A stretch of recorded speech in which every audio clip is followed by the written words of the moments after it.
I pray. I pray for the weary ones who come here, for the one who has suddenly lost their work and feels cast aside, for the young person who longs to keep studying but has been stopped by the closed road, for my husband who went ahead, for my daughter, and on some days for myself. When I pray, I come to realize something. I have never once worked alone. He has always been beside me. I simply did not know it. On a mountainside in Yangpyeong, the House of Adullam stands as a sanctuary for those navigating the vast sea of God's mission. Here, each day begins with prayer. I am the keeper of this little house. It is a roadside inn where a traveler stops to eat, rest a while, and set out again. I am the keeper of that inn.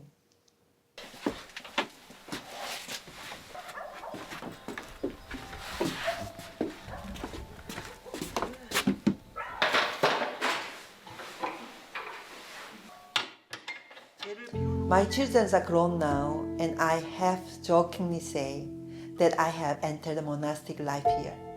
Every morning I sweep, I clean, I light the fire. They say monks sweep a country yard that is already clean, and that the sweeping itself is a practice. I pray that caring for this house might also become a practice for me.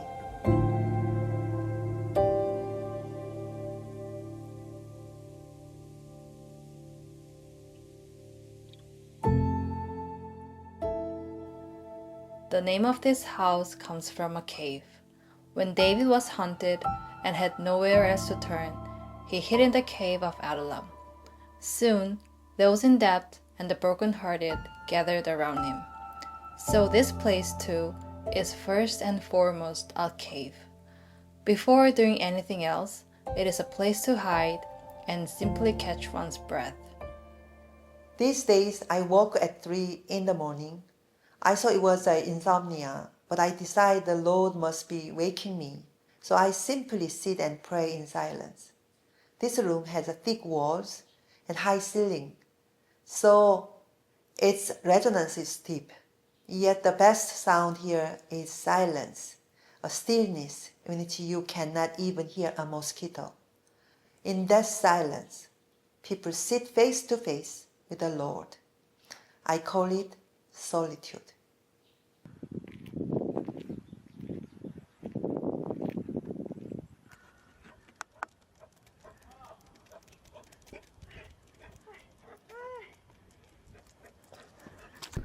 아둘람의 집에 오면 해야 되는 5가지 활동 중에 자연 묵상이라는 것을 권면합니다. 자연 묵상은 다른 게 아니고 자연 속으로 들어가서 하나님의 창조 세계를 통해서 하나님을 만나는 그런 경험을 하라는 그런 마음으로 준비한 거고요. 산을 걷고 숲을 거닐면서 하나님의 창조 세계를 마음껏 누리고 묵상하는 것이 자연 묵상입니다.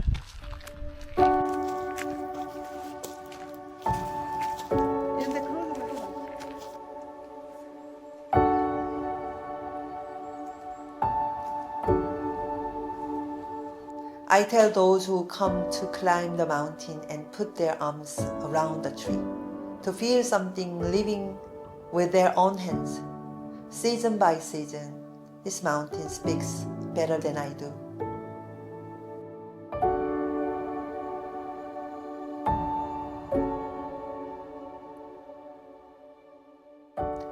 There are 2 images in this house. One showed a figure standing beside Christ, an image of solitude, of sitting alone before the Lord. The other is an image of a table, which I will speak later. Whether a solitude or to hospitality, the one who leads us is, in the end, God.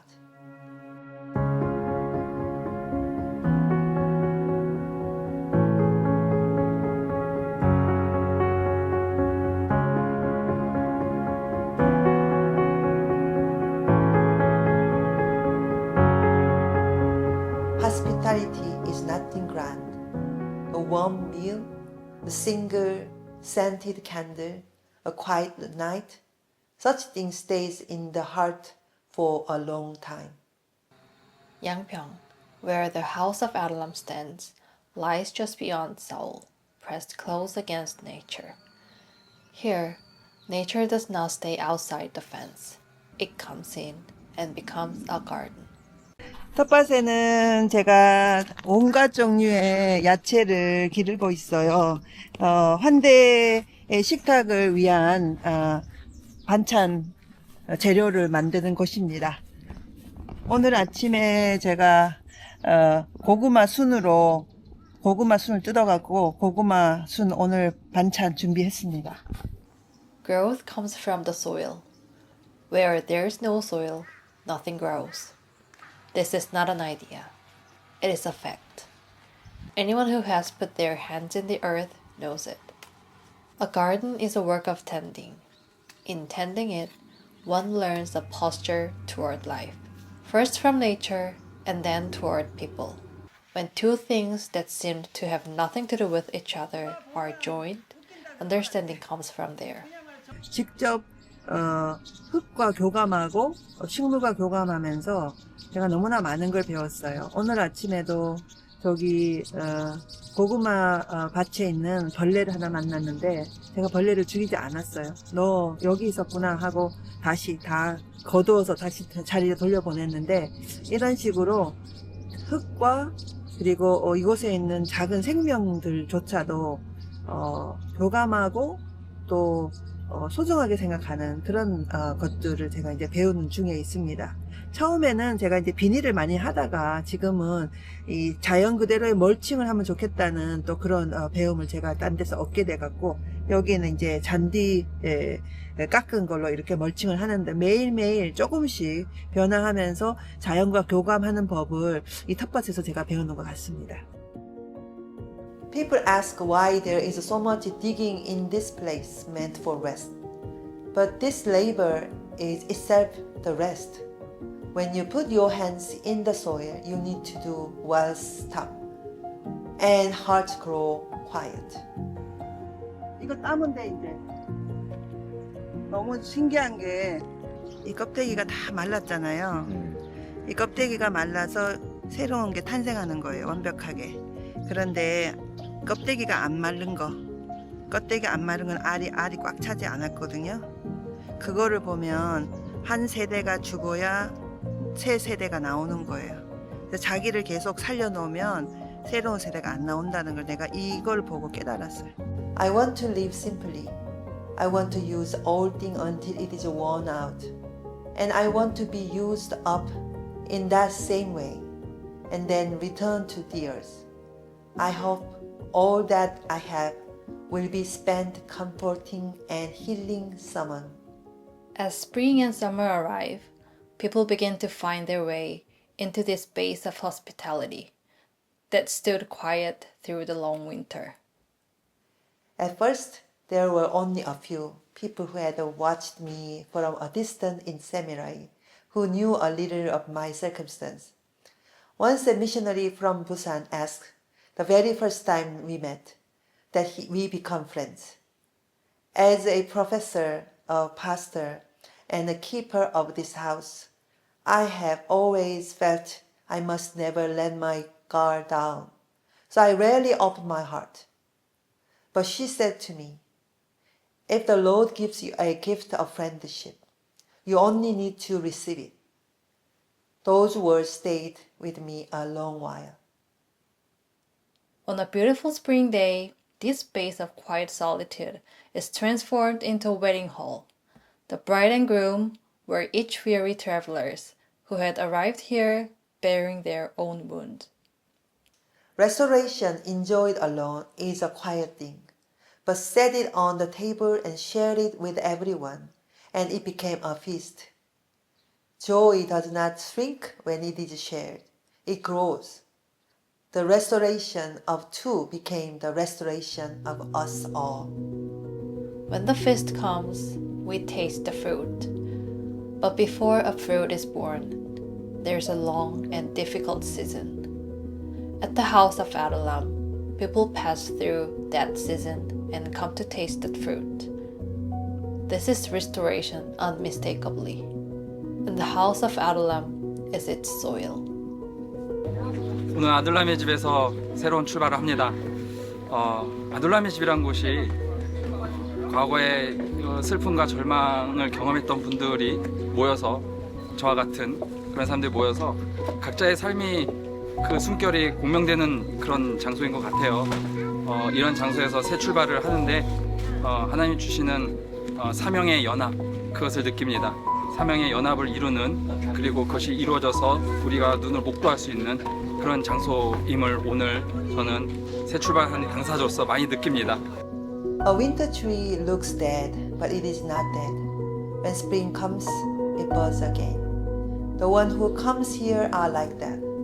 They arrive with the face of dead wood and return as the trees that are still alive. Everyone has a time when they must stand before the Lord once more as a bare tree. This long dining table was left behind by the previous owner.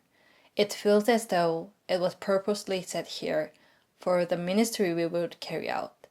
This table, where 6 to 8 people gather, is the very heart of this house.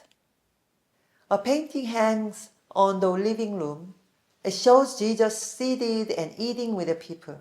미래의 우리 12 제자가 예수님을 위해서 선교하는 그런 차원으로 마지막 만찬을 대접하는 걸로 그렇게 그렸습니다. 그리고 예수님과 함께 대화를 나누면서 모든 사람들이 안위를 얻고 또 이 그림을 보면서 정말 예수님과 나와의 그 만찬의 시간을 함께 공유하는 그런 마음을 갖고 그렇게 또 위로를 받게 하고 싶어서 그렇게 그렸습니다.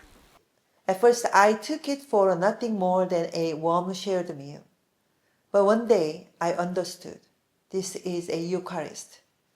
The God who empties himself and gives himself away, that Eucharist, was taken place in this very table. This is why even strangers open their hearts here, and why healings happen. Peel back the outer shell of the ritual, and hospitality comes into view. The ritual was hospitality all along. And hospitality, as Jesus practiced it, carries the power to heal and to restore. The power now reveals itself at the table. For more than 20 years, I cooked for my students. Even after they graduated, that was the one thing they remembered.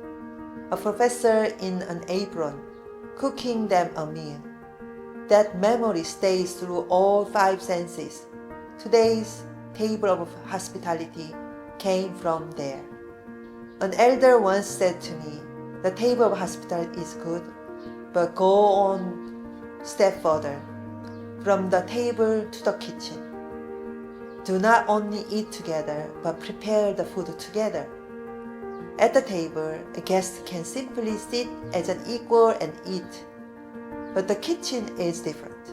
When you prepare food together, you bump it against each other. To embrace even that fracture is a true friendship. Moltmann said that friendship needs 2 things, affection and respect. I hope this house is full of that affection, the plain gladness of liking one another.